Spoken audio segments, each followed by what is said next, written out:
the 5 loaves of bread and the 2 fish, he looked up to heaven, blessed and broke the loaves, and gave them to his disciples. Then the disciples gave them to the crowd, and everyone ate until they were full. And they filled 12 baskets with the leftovers. And there were about 5,000 men, plus the women and the children who had eaten. This is the word of the Lord. Well, here we are again. We're getting close. Next week will be my final Sunday here at Spirit of Joy Lutheran Church. And I'm excited about what comes next for Megan and I and for Layla. I'm excited about what comes next for you as a congregation and for the pastor that God has in store for you. I'm also sad to be leaving this community that is built around love and kindness and inclusiveness. And still, today, we have work to do. There is still good news to proclaim in the midst of our excitement and our grief, our celebrations and our sadness. There is still good news of great joy to proclaim. So we get to it. For lots of people in the world today, church, this thing that we call church, is all about having the right beliefs. You know those churches? They almost make you check at the door whether you believe the right things. Or for some others, it's about being seen with the right people or by the right people or having a holy enough life. But this month we've been talking about a different sort of faith and a different sort of church. A faith and a church that focuses less on what we believe about Jesus and more on the experience of meeting the risen Lord Jesus. And so, over these last few weeks, we have met Jesus, the teacher. We have met Jesus, the healer. Today, we encounter Jesus, the miracle worker. And I'm of just the right generation that as soon as I started thinking about Jesus as the miracle worker, I thought of Miracle Max from The Princess Bride. If you've never watched the movie, the heroic crew arrives to see Miracle Max and to figure out the solution. And Miracle Max's big magic is a walnut. That's it, a walnut. How ordinary. How everyday. Often when we think about miracle, we imagine God doing something dramatic, something impossible, something unmistakably holy, parting the waters. But Matthew tells us a different sort of miracle story today in the 13th chapter. Jesus doesn't begin this act of his today with an abundance. He begins in a very ordinary human place. The disciples are exhausted. The crowd is hungry. The situation seems impossible. And what does Jesus have? He has some bread, a couple of fish, some tired disciples, and a hungry crowd. Just ordinary things and ordinary people. And Jesus uses what is already there. And through ordinary things, Jesus does extraordinary work. So turn back to the gospel story, and as we say, begin at the beginning. Matthew tells us that Jesus withdrew to a deserted place by himself because his friend, his cousin, John the Baptist, had died. Jesus is grieving. He's tired. He's overwhelmed. He just wants to be left alone. Maybe you felt that way at times too. But the crowds follow him. As he goes off to find some time alone, the crowds follow them. And when Jesus sees them, he doesn't say, "Come back later, it's my day off." He doesn't say, "All operators are busy, please hold your call is important to us." He has compassion for them. He heals the sick among them. He stays with them because Jesus does not wait until the timing is right. He doesn't wait until everyone is ready. He doesn't wait until everything is simple and easy. Jesus meets people where the need is. Exactly where the need is and when the need is. And so evening comes, and the crowd starts to get restless. The place is isolated and the people are hungry. And the practical thing to do, the reasonable thing to do, is to send them in to buy food. It's what the disciples suggest. They're not being cruel. They're not being uncaring. They're being realistic. There's no other option. They see the need, just like Jesus, but they do the math. They see the limits of what they have, and there are thousands of people and no food, not enough resources. And Jesus says to them, "You give them something to eat." Now put yourself in the disciples' shoes in this moment. Thousands of people, no food. You do something about it. I don't think there's any line in the whole gospel that is more relatable than this, right? There's an overwhelming problem, an insurmountable need, and we know what that looks like. There are thousands of homeless people in Montgomery County, and Jesus says, "You give them something to eat." Immigrants and migrants streaming into our country, you do something about it.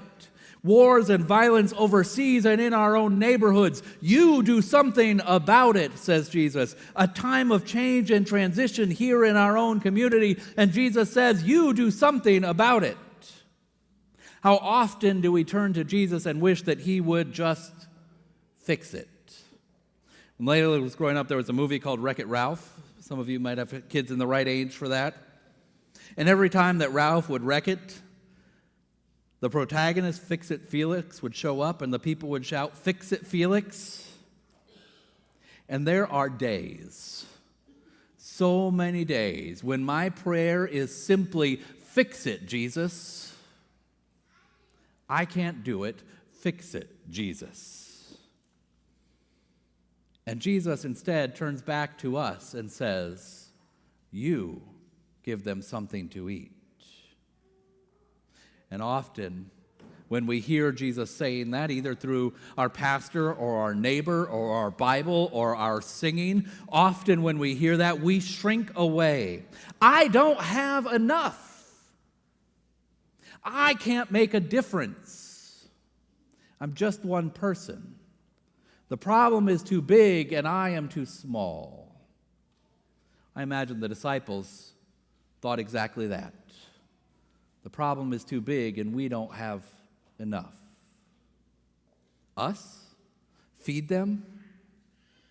You are nuts, Jesus, is the next line. Did you see the size of this crowd? Did you see how little food we have between us? But Jesus doesn't ask them what they do not have. We do not have enough. We do not have the food that we need. Instead, he asks them to show him what they do already have. Not more, not magic, not perfection, but what do you have right now? And that is the moment in this gospel. That is the moment on which it all hinges. Because the miracle begins when the disciples stop focusing on what they don't have and place what they do have into the hands of Jesus. A little bread, a few fish. Ordinary things, ordinary gifts, extraordinary grace. Ordinary gifts, extraordinary grace. Richard Rohr often quotes a line that goes like this: God comes to us disguised as our life. God comes to us disguised as our life. Not someone else's life, not a perfect life, not a holy life, not a life with fewer problems. This life, This bread, these fish, these disciples, this crowd, this church, this congregation, this moment. God comes to us disguised as our life, present in what we already have. And Jesus uses what is already here. As Sue read from 2 Corinthians, Paul says it this way: we have this treasure in clay jars, not golden vessels, not perfect containers, clay jars, ordinary things, everyday things, fragile things, delicate things. What a great image for the church. You and I, we are not the treasure. Christ is the treasure. We are not the treasure. Grace is the treasure. The gospel is the treasure. And God chooses to place that treasure into ordinary people like us. People who get tired. People who get overwhelmed. People who look at the world and say, I'm too small and the problem is too big. People who are troubled but not crushed, confused but not given to despair, struck down but not destroyed.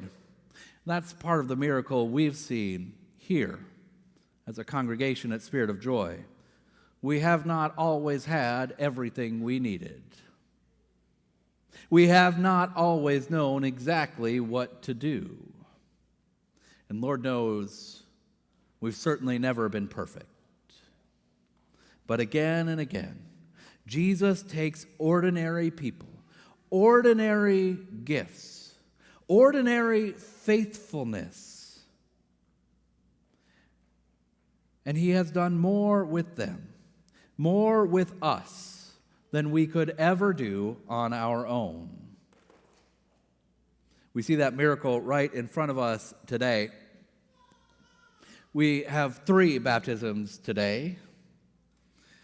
We had 2 earlier. We have 1 more coming later. And baptism may be one of the clearest signs of how God works in the world. Ordinary water came from the kitchen sink. You can splash in it. You can spill it on the floor. There's nothing impressive about the water. But God attaches a gospel promise to it. You are mine. You are beloved. You belong to Christ. You are part of this body of Christ. Ordinary water, extraordinary grace. And confirmation, as we will celebrate it today, is also pretty ordinary looking. 4 ordinary young people will stand here in front of us today. We will pray. They will make some promises. We will lay hands on them, and they will become a part of this community, a part of this body, a part of this mission. And God does not wait until they are older, until they all have it all figured out, until perhaps they are a little less awkward. As teenagers, we all were and are. Which is good news, because if God waited for people to be less awkward, Jesus would need different disciples and we would all be in a lot of trouble. God uses young people. God uses questioning people. God uses growing people. God uses people who are still figuring it all out. God uses clay jars. God uses ordinary people to do extraordinary things.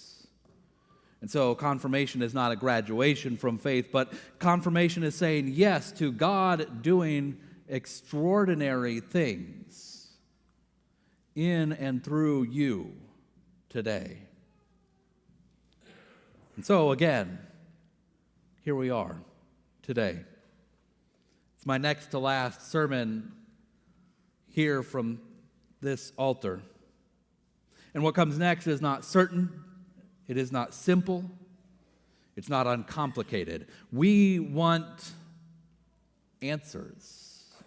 Real answers, not the stories and parables and puzzles that Jesus likes to give us. We want a miracle answer, a lightning bolt from heaven, a burning bush to give us the solutions.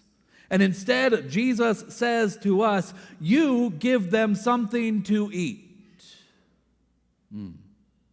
Instead of a miraculous solution, Jesus, the miracle worker, turns to us and asks, what do you have already? Ordinary things. A few fish, some bread, an inclusive welcome, a growing faith, energetic children, wise elders, joyful music, compassion, hospitality, generous hearts, bread and wine, water and oil, and in the hands of Jesus, the miracle worker, that's enough. In the hands of Jesus, that is more than enough, because our God is in the business of doing extraordinary things with the ordinary. It's true for Lily and Elise. It's true today for Shane and Calvin and Molly and Leah. It's true for Spirit of Joy Lutheran Church. And so we remember what God has already done for each of us and for us together. We remember the water and the bread. We remember the promises and the laughing and the joy. We remember the healing we have experienced. And then we bring to Jesus the ordinary things that we already have. 5 loaves and 2 fish, and it's enough. Ordinary water and ordinary faith. Ordinary people and an ordinary church. And we let Jesus take it. We let him have it and bless it and break it open and share it. And by the grace of God, that is enough. By the grace of God, that is more than enough. Because our Jesus uses ordinary things and ordinary people every day to do extraordinary work. Ordinary things, extraordinary grace. Our worship today is full of all of these extraordinary things: water and promises, young people and bread, prayer and hands laid on shoulders, and a church doing its best to be faithful in a season of change. And in the hands of Jesus, that is more than enough. Thanks be to God.